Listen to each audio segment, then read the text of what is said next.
आखिर क्यों होती है बहुजन समाज पार्टी की रैलियां अन्य राजनीतिक पार्टियों की रैलियों से अलग और अलैदा। जी हाँ दोस्तों, आपने बिल्कुल सही सुना। मैं हूं पराग महेंद्र। आप देखना शुरू कर चुके हैं नेशनल चौपाल। इस वक्त मैं मौजूद हूं लखनऊ के माननीय श्री कांशीराम साहब स्मारक स्थल पर। यह वही स्मारक स्थल जो आने वाले 9 अक्टूबर माननीय कांशीराम साहब के परिनिर्वाण दिवस पर लोगों के भीड़ से इस मुताबिक खचाखच भरा होगा जिसका अनुमान नहीं लगाया जा सकता। बहुजन समाज पार्टी के राष्ट्रीय अध्यक्ष बहन मायावती के जरिए ये बात आगाज कही गई है कि आने वाले 9 अक्टूबर को बहुजन समाज पार्टी के तमाम वोटर सपोर्टर कार्यकर्ता पदाधिकारी पूरे उत्तर प्रदेश से गांव कस्बों इलाकों से बड़े पैमाने पर माननीय श्री कांशीराम साहब स्मारक स्थल पर पहुंचे और बहुजन समाज पार्टी के संस्थापक माननीय कांशीराम साहब इन्हें अपने श्रद्धा सुमन अर्पित करें। यह रैली इसीलिए आवश्यक हो जाती है कि उत्तर प्रदेश में 2027 के विधानसभा चुनाव है और इस चुनाव के पहले बहुजन समाज पार्टी के जरिए एक सियासी बिगुल के नजरिए से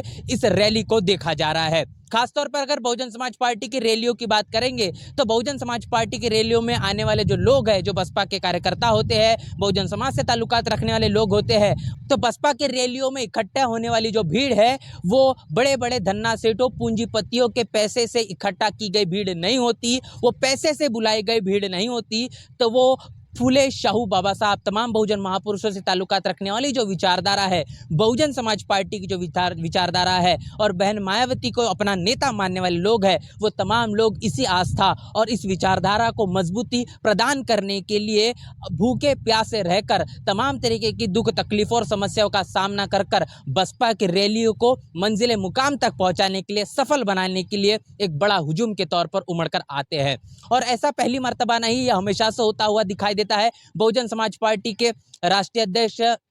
बहन मायावती के जरिए जो नेतृत्व के तौर पर ये रैलियां की जाती है, खासतौर पर डॉक्टर बाबा साहब अम्बेडकर इनकी जयंती हो, डॉक्टर बाबा साहब अम्बेडकर इनका महापरिनिर्वाण हो, माननीय कांशीराम साहब की जयंती हो, माननीय कांशीराम साहब के परिनिर्वाण हो, यहाँ तक के ये देखा जाता है कि बहुजन समाज पार्टी का जो स्थापना दिवस हो, ऐसे अनेकों अनेकों मौकों पर बहुजन समाज पार्टी इस तरीके की विशाल रैलियां करती है। और इसके चलते आने वाले भविष्य में बसपा कैसे अपनी राजनीति और तमाम बहुजन महापुरुषों के आंदोलन को मंजिले मुकाम तक पहुंचाएगी, उसकी तमाम रणनीतियां बहन मायावती के जरिए अपने संबोधन में कही जाती है। बहुजन समाज पार्टी के जरिए ये जो रैलियां होती है, सिर्फ रैली नहीं, तो ये सामाजिक जागरूकता, बहुजन एकता और सांस्कृतिक बदलाव के नजरिए से भी बड़े ही आवश्यक तौर पर देखी जाती है। बसपा की रैलियों में आपने लोगों का बड़ा जन सैलाब तो देखा ही होगा, लेकिन बात यहाँ तक ही सीमित नहीं होती। तो बहुजन समाज पार्टी के हाथी के निशान वाले झंडे, बहुजन समाज पार्टी के कार्यकर्ताओं पदाधिकारियों के जरिए लगाए जाने वाले जय भीम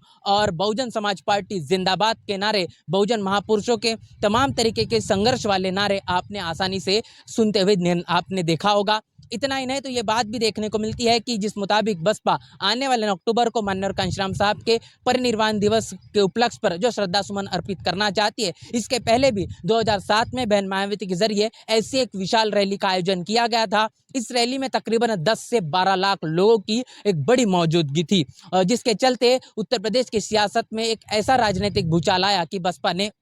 अपनी सरकार तक बना डाली और उस सरकार के जरिए जो काम हुए वो आज भी उत्तर प्रदेश की जनता बार बार याद करती है। शासन प्रशासन से लेकर तो हर एक स्तर पर, हर एक विभागों में जो बहुजन समाज पार्टी के जरिए जो शासन चलाया गया, उस मुताबिक जो काम हुआ वो आज तक उत्तर प्रदेश की सरकारों के जरिए काम नहीं हो पाया। ये बातें बार बार कही जाती है। खासतौर पर यह भी देखा जा रहा है कि बहुजन समाज पार्टी में समाजवादी पार्टी के नेता हो, भारतीय जनता पार्टी के नेता हो, वो शिरकत करने का सिलसिला उनका इस वक्त जारी है। आजम खान जो समाजवादी पार्टी के बड़े कद्दावर नेता है, जो मुस्लिम समाज से ताल्लुकात रखते हैं, ये बहुजन समाज पार्टी में शिरकत करेंगे, ये इस वक्त सबसे ज्यादा चर्चाओं में है। लेकिन ये बात कितनी सही है ये आने वाले वक्त के मुताबिक ही पता चलेगा। बहन मायावती के जरिए दिशा निर्देश दिए गए हैं कि बहुजन समाज पार्टी के तमाम जो कार्यकर्ता पदाधिकारी लखनऊ के इस माननीय श्री कांशीराम स्मारक स्थल पर जो विशाल रैली में शिरकत करेंगे, उनके लिए तमाम जो पुख्ता इंतजामात हो, उन्हें किसी भी तरीके से तकलीफों का, समस्याओं का सामना ना करना पड़े,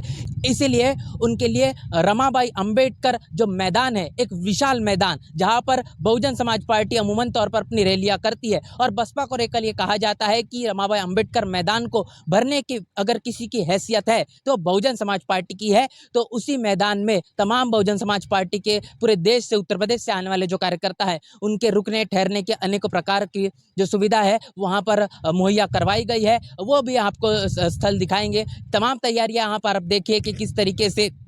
यहाँ पर बड़े पैमाने पर जेसीबीज काम कर रहे हैं। जो मजदूर है वो लगे हुए हैं कि आने वाले अक्टूबर के पहले तमाम जो तैयारियां है वो तैयारियां समय के पहले पूरी हो जाए, जिसके कारण जो लोग बड़े पैमाने पर पूरे उत्तर प्रदेश और पूरे देश से यहाँ पर डॉक्टर बाबा साहब अम्बेडकर, माननीय कांशीराम साहब, तमाम बहुजन महापुरुषों की इस विचारधारा को मजबूती प्रदान करने के लिए, उनके इस आंदोलन को अपने तौर तरीके से समर्थन देने के लिए जो लोग यहाँ पर आएंगे वो इस भव्य स्मारक को देखकर गौरवान्वित महसूस करे। इस भव्यता को और चार चांद लगाने के लिए मजदूर दिन रात अपनी जो मेहनत है वो कर रहे हैं और इस पूरे के पूरे स्मारक स्थल को जिस खूबसूरती से बसपा के शासनकाल में बनाया गया था उतनी ही खूबसूरती से बरकरार रखने की ये कोशिश की जा रही है। समय समय पर बनी समाजवादी पार्टी और भारतीय जनता पार्टी की सरकारों ने जो नजरअंदाजी इन तमाम पार्कों के देखरेख में की है, कहीं ना कहीं ये उनकी जातिवादी मनुवादी सोच का भी एक बड़ा परिचय ही नजर आता है। अब ये जो इंतजाम चल रहे हैं, इन तमाम इंतजाम को लेकर और खासतौर पर रमाबाई अंबेडकर मैदान में जो इंतजाम हो रहे हैं वो भी तस्वीरें आपके साथ हम जरूर साझा करेंगे।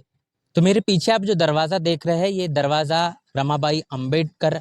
मैदान का है और ये वही रमाबाई अंबेडकर मैदान जहां पर बहुजन समाज पार्टी के जरिए जो कार्यक्रम का आयोजन 9 अक्टूबर को माननीय कांशीराम साहब के परिनिर्वाण दिवस के उपलक्ष्य पर किया गया है। उस कार्यक्रम में आने वाले बहुजन समाज पार्टी के पूरे उत्तर प्रदेश और पूरे भारत के अलग अलग कोनों से जो लोग आएंगे उनके लिए तमाम तरीके की रुकने की, ठहरने की यहाँ पर जो है व्यवस्था की गई है। बहन मायावती के ज़रिए ये खास तौर पर दिशा निर्देश दिए गए हैं कि इस मैदान में उन तमाम लोगों के लिए पुख्ता इंतजाम किए जाएं, उन्हें किसी भी तरीके का समस्याओं का सामना न करना पड़े। अंदर की तमाम तस्वीरें मैं आपको नहीं दिखा पाऊँगा कि किस तरीके से अभी जो है तैयारियाँ शुरू है, क्योंकि गेट जो है वो लगा हुआ है और अंदर जाने की अनुमति फ़िलहाल अभी नहीं है। और बाहर से मैं यही तमाम तस्वीर मैं आपके साथ साझा कर रहा हूँ कि यही वो मैदान रहने वाला है जहाँ पर बहुजन समाज पार्टी के लोग पूरे भारत से, उत्तर प्रदेश से जो आएंगे वो कार्यक्रम के बाद इसी जगह पर ठहरेंगे। ये बात का अंदाज़ा है कि 9 अक्टूबर के पहले से ही लोगों का आने का सिलसिला शुरू हो जाएगा। ये अंदाज़ा है